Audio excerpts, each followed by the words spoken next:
I've been told by many libertarians and free marketeers that what we have here in America and the Western Bloc isn't true capitalism, but corporatism. Libertarians rightfully point out that there is a collaboration between big business and the government to tailor our political economy at large to the advantage of a minority of banking cartels and financial oligarchs, oftentimes at the expense of everybody else.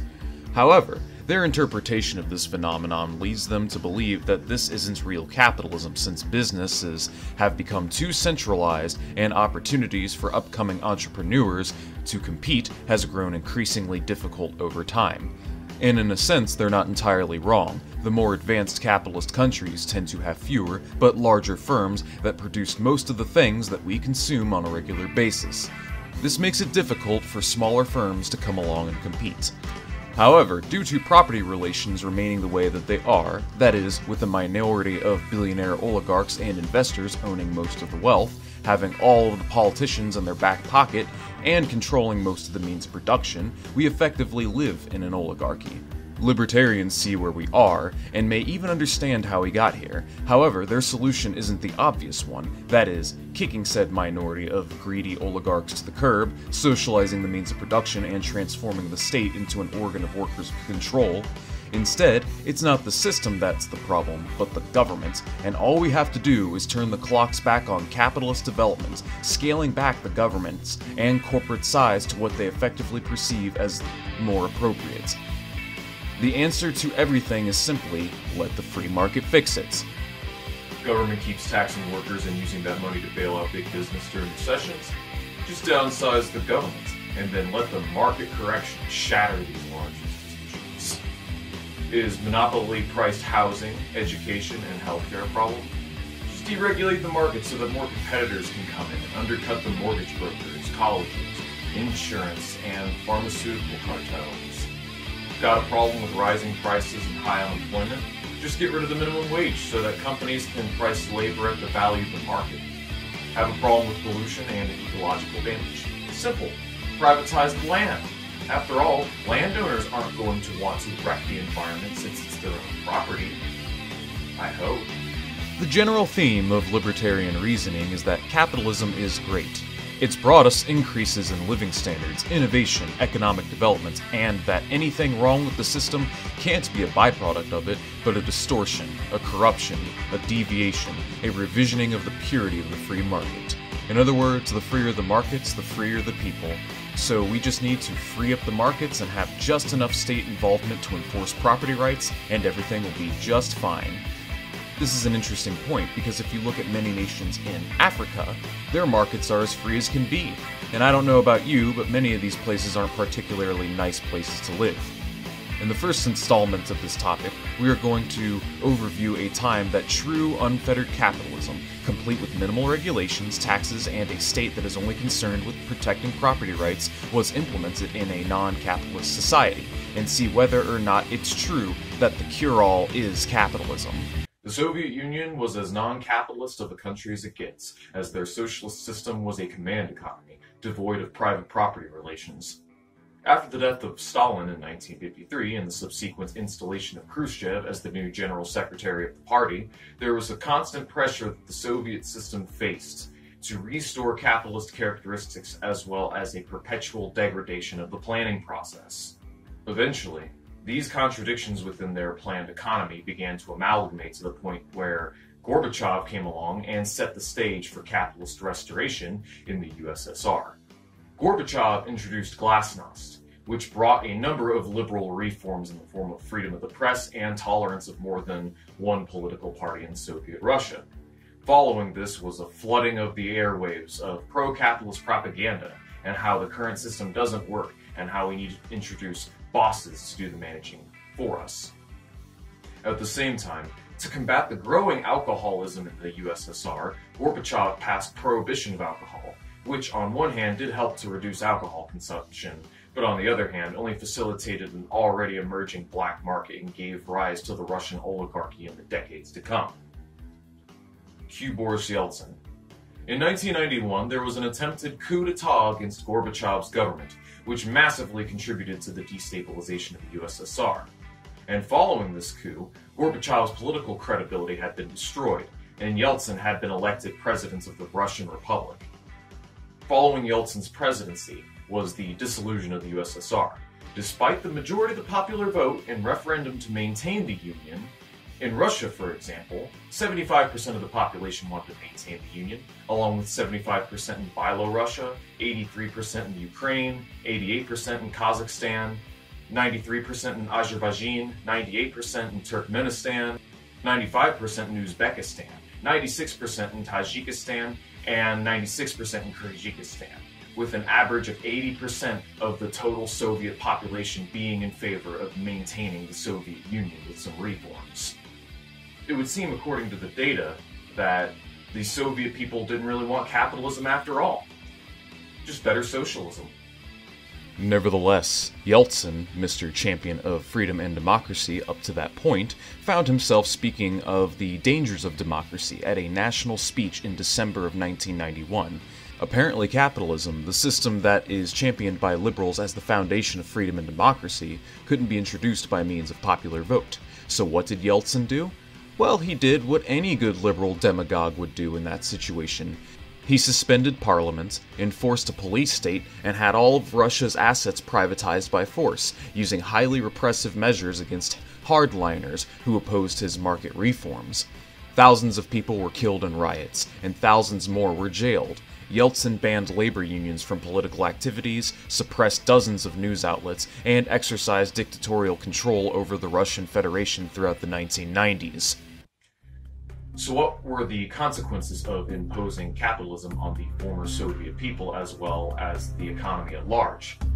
Well, after unleashing the beast of the private sector and imposing libertarian shock therapy onto the public, the Russian economy immediately entered recession, losing roughly 40% of its gross national product throughout the 1990s as its once slow but consistent growth proceeded to fall off a cliff, and hundreds of millions of people would descend from second world standards of living to third world standards of living. Unemployment skyrocketed under Yeltsin's free market paradise. Tens of millions of people found themselves without work as well as their savings annihilated. Under socialism, having a job was a right. Even if you got fired, the government would always find you more work to do. Under capitalism, employment isn't a right, and throughout the 1990s, unemployment soared from roughly 0% to a peak of 14% by 1999. Before the free market paradise, the cost of housing was heavily subsidized by the government, with rents oftentimes costing an average of 3% of a person's income. Under privatized housing and apartments, however, that changed, as the cost of rents soared. This, combined with the growing unemployment and plummeting wages, left 4 million people homeless by the late 1990s. And of course, healthcare was privatized as well. Soviet healthcare was one of the best in the world up to that point. What I meant to say here is one of the best medical systems relative to the second and third world. Obviously, it is not fair to compare the Soviets' medical system to the first world or, say, the United States, countries which have had centuries on the Soviet Union to develop and refine their healthcare systems. On the other hand, this is not to rule out the Soviet Union's many contributions that they have made to the field of medical science, from cadaveric blood transfusions to artificial organs, various other organs transplants, LASIK eye surgery, and so on. The tax cuts under Yeltsin resulted in a deprivation in the public sector funding of healthcare, leaving large swaths of the population without access. And let's not forget about the increased gang activity and the rise of the Russian oligarchy that occurred in the 1990s. Organized crime of all sorts of the note exploded during this period. The country became a hive of mob activity, prostitution, drug addiction, alcohol, human trafficking, child sex trafficking, and gambling during this period. And out of all the ailments that capitalist restoration has brought to the former Soviet republics, few ever talk about the rampant sex trafficking of Slavic women and children. Every year, between 20 and 60,000 women are trafficked in Russia. The youth of Russia went from having relatively stable family lives, with promising futures of growing up to be factory workers, scientists, engineers, doctors, teachers, and artists, to living without purpose and moving without purpose. According to an article titled "The Pepsi Generation," family life in Russia was virtually destroyed, with 96 out of 100 marriages ending in divorce. Both boys and girls are far more prone to engage in risky behavior at a young age, from premarital sex to drugs and alcohol. And according to a polling done from said article, 80% of young people surveyed claim to only feel emptiness in their lives. While income inequality was steadily increasing by the late 1980s, with a dramatic peak pay ratio of roughly 10 to 1 between the highest and lowest earners, the real difference between the top 10% of earners and the rest of the population would sharply increase between the years 1991 and 1994. Since all the state-owned industries were auctioned off for pennies on the dollar and the planning apparatus had been completely removed, capital flight from Western investors was rampant, with billions of dollars being sucked out of the country over the course of not only the 1990s, but once again after the global financial crisis of 2008. Mortality rate across the board, from infectious disease to drug overdose to suicide, homicide, and alcohol poisoning following the capitalist restoration in Russia, sharply increased, while birth rates fell below replacement levels, resulting in a perpetual decline in the Russian population. In fact, so many premature deaths from the aforementioned causes that came from both men and women in the 1990s number in the millions. If you take the mortality rate pre-capitalist restoration and compare it to the trends in post-capitalist restoration, assuming the trends would have remained constant or decreased under socialism, there is a grand total of 12 million excess deaths that occurred in the 1990s associated with the restoration of capitalism in Russia. What this means is that there were more premature deaths under the Yeltsin administration than all the people who were executed during the Great Purge, and all of the people who died in the gulags combined. It took 2 decades for Russia's economy to recover to the level that it was in the 1980s, and even now that they have recovered, there has been a slow creeping return of state-owned enterprises, such as the nationalization of the Russian oil industry, for example.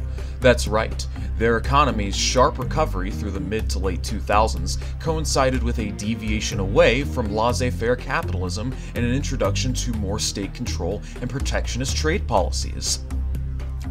In conclusion, the idea that unfettered capitalism, free competition, and the invisible hand are a superior way to orient the economy as opposed to direct economic planning and cooperation is patently absurd. Observable reality shows us that the most successful capitalist countries are the ones that actually utilize some degree of central planning, with strong trade unions representing the well-being of workers and governments, with progressive tax rates that reduce income inequality and redistribute wealth, that practice protectionist trade policies, and so on, as evidenced by the Nordic countries as well as the Asian tigers. Conversely, some of the freest capitalist countries in the world, with the least state intervention in the economy and free trade policies, at least according to what the IMF and World Bank consider free, are literally third world hellholes. 10 years of libertarian shock therapy destroyed Russia and led to one of the greatest human rights catastrophes in history. And you're gonna sit here and tell me that your liberal demagoguery is the answer to what ails us in the 21st century? The overwhelming majority of evidence shows that the most successful capitalist countries are the ones that practiced economic policies that are more characteristic of socialism than capitalism. And the issues that ail us today are mainly a byproduct of living in a system that perpetuates class society, where the interests of the general public are ignored while the interests of the wealthy and powerful are addressed. And unless we address the economic system that directly leads to the material ailments that we face today, then I'm afraid the alternative is fascism. But then again, if you still want to cling to this desperately outmoded economic model at all costs, you'll probably find those of the latter disposition to be good company.